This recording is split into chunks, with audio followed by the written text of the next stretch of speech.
आजकल एक मीम बड़ा वायरल है कि प्रधानमंत्री नरेंद्र मोदी अगर अपील कर दे सांस लेने की, और सांस लेनी है तो शायद विपक्ष इसका भी विरोध करना शुरू कर देगा, यानी इसके विरोध पे उतर आएगा। यह मीम इसलिए वायरल हो रहा है क्योंकि प्रधानमंत्री मोदी ने कहा था कि देशोत्तर ग्लोबल हालात के मद्देनजर ईंधन कम खर्च करें, सोना ना खरीदे, विदेश यात्रा जरूरी ना हो तो ना करें। इसके मायने क्या है? प्रधानमंत्री ने ना सिर्फ अपील करी लेकिन उसको बकायदा फॉलो भी किया। आज प्रधानमंत्री मोदी के काफिले में महज 2 गाड़ियां थी। आज योगी आदित्यनाथ जो यूपी के सीएम हैं, उनके काफिले में भी गाड़ियां कम थी। देश के गृह मंत्री के काफिले में भी गाड़ियां कम थी, और तो और महाराष्ट्र के मुख्यमंत्री के काफिले में भी गाड़ियां कम थी। यानी बीजेपी अगर प्रधानमंत्री बोल रहे हैं तो उसको फॉलो कर रही है। कई मंत्री आज मेट्रो से चले, कई मंत्री आज अपनी गाड़ी चलाकर खुद गए। इसके अलावा प्रदेशों के मंत्रियों ने भी एक बीड़ा उठाया और वो भी ऐसे ही गए। इसके मायने क्या है? ये क्या सिर्फ एक संकेतक है या फिर वाकई इस पर एक एक्शन होगा? क्या लंबे लंबे काफिले कुछ दिनों के लिए थम जाएंगे? लेकिन ऑपोजिशन इस पर भी सवाल खड़ा कर रहा है।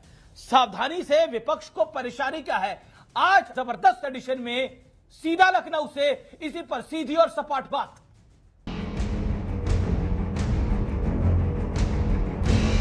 पेट्रोल डीजल का संयम से इस्तेमाल करना, कि इलेक्ट्रिक व्हीकल का ज्यादा से ज्यादा उपयोग करें।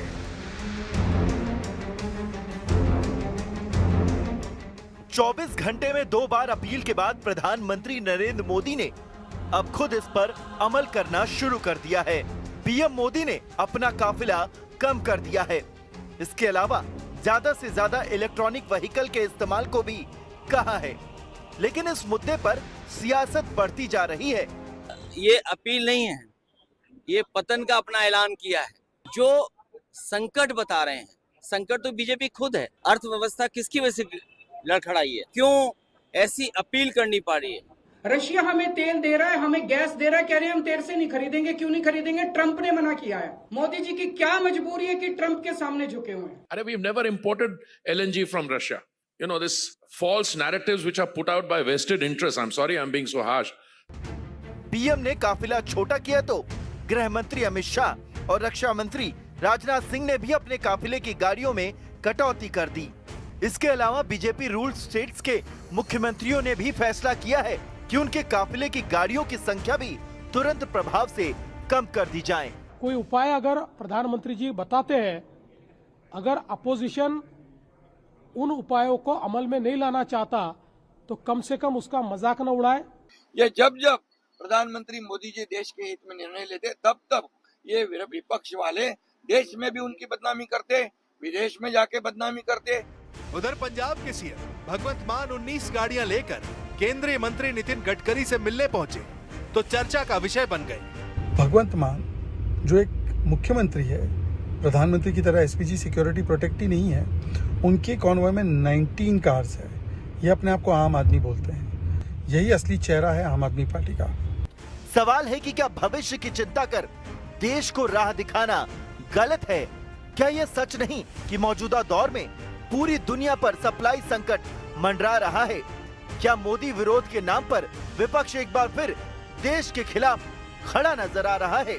आज इसी पर होगी देश की सबसे बड़ी बहस। और अब वक्त है सुप्रसिद्ध विश्लेषण का। ये नजर डाल लेते हैं तेल पर सियासी खेल की हवा निकालने वाला विश्लेषण। तथ्य नंबर 1 जो कि बहुत महत्वपूर्ण है, तथ्य नंबर 1 ये है कि भारत के पास 60 दिन का कच्चा तेल यानी क्रूड ऑयल है, ये हार्ड फैक्ट है। और एलएनजी 45 दिन का और है, और साथ ही एलपीजी यानी लिक्विड पेट्रोलियम गैस का स्टॉक भी 45 डेज का उपलब्ध है।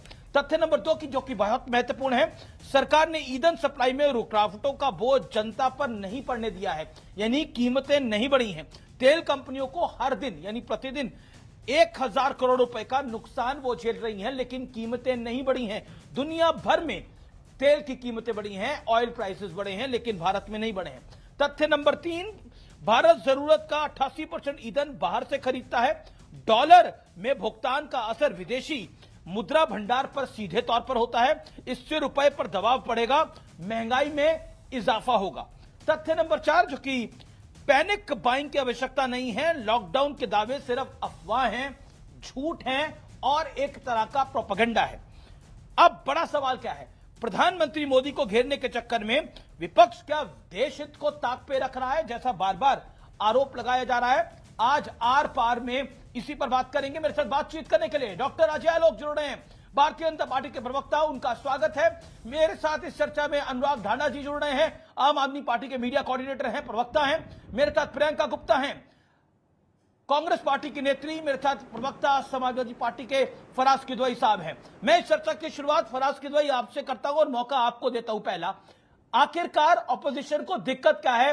अगर प्रधानमंत्री ने अपना काफिला 2 गाड़ियों का कर लिया है, यूपी के सीएम योगी आदित्यनाथ ने अपना काफिला छोटा कर लिया है, देश के गृह मंत्री ने काफिला छोटा कर लिया है, आखिरकार ये वर्ल्ड क्राइसिस है, ये दुनिया का क्राइसिस है, इसमें इंडिया का रोल क्या है?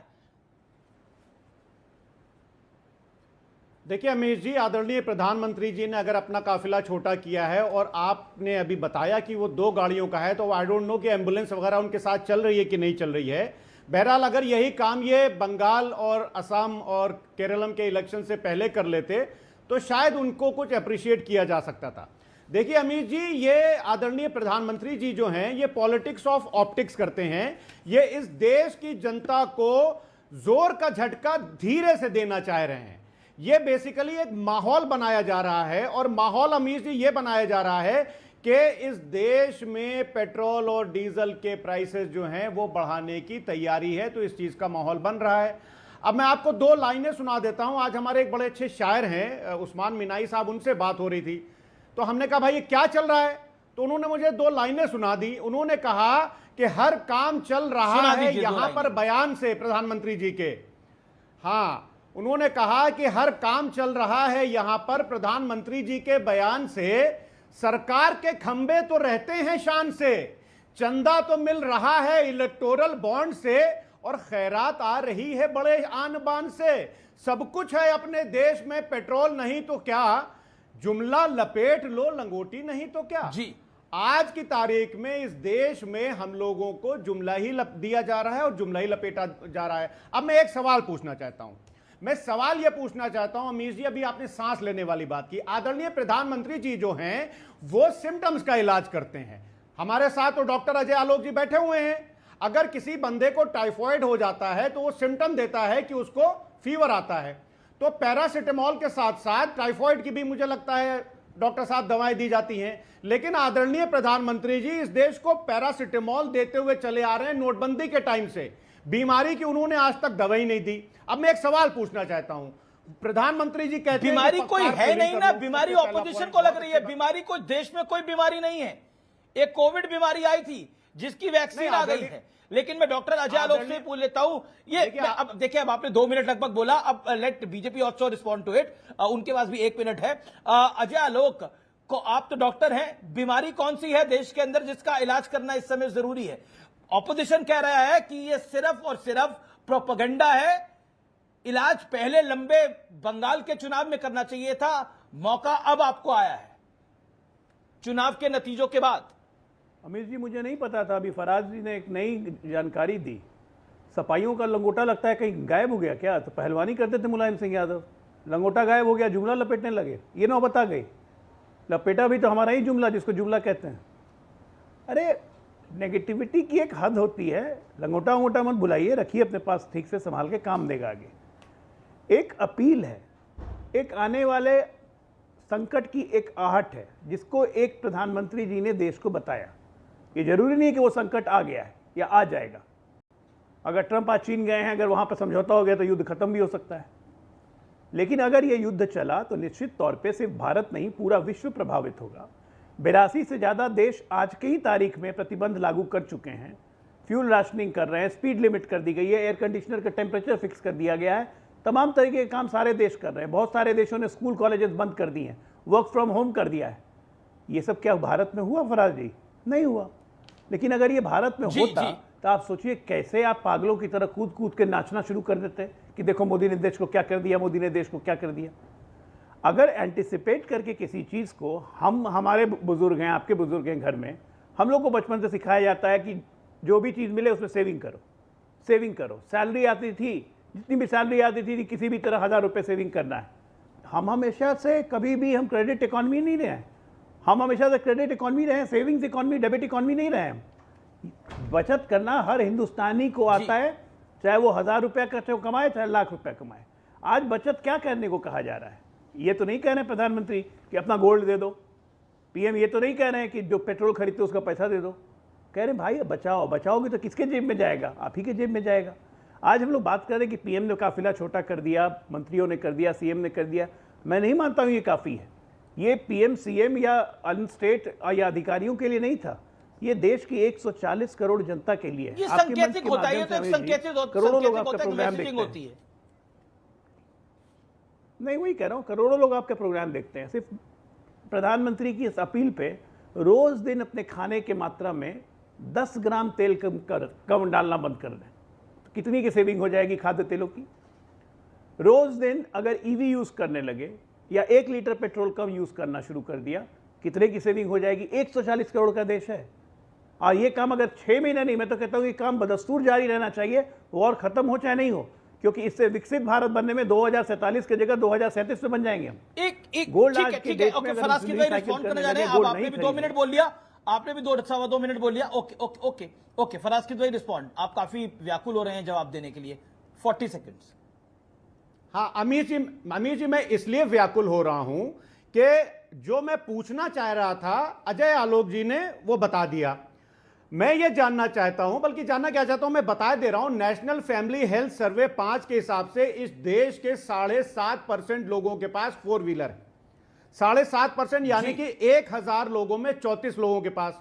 और जो डीजल हमारा रिटेल से बिक रहा है उसमें 13.5% मात्र कार यूज करती हैं। अब मुझे कॉस्ट बेनिफिट एनालिसिस करके डॉक्टर अजय आलोक बता दें या भारतीय जनता पार्टी के लोग बता दें कि कितना पेट्रोल हम सेव करेंगे। मैं जो बोलता हूं ना, पॉलिटिक्स ऑफ ऑप्टिक्स। दूसरी बात इन्होंने वर्क फ्रॉम होम की करी। अरे भैया 90% लोग इस देश के किसान हैं, मजदूर हैं। किसान कैसे वर्क फ्रॉम होम करेगा जरा बता दीजिए। इस देश का मजदूर कैसे मनरेगा में वर्क फ्रॉम होम करेगा बता दीजिए। कैसे पकौड़े तलेगा इंसान वर्क फ्रॉम होम? मतलब ये भारतीय जनता पार्टी के लोग बड़ी बड़ी गाड़ियों में बैठ करके बड़े-बड़े ऑफिस में बैठ करके सिर्फ ज्ञान देते हैं। 90% वर्कफोर्स जो है वो मजदूर है, इस देश का 90% वर्कफोर्स जो है वो किसान है। मेरा एक बड़ा, और किसान तो पेट्रोल डीजल का उतना इस्तेमाल नहीं कर रहा है।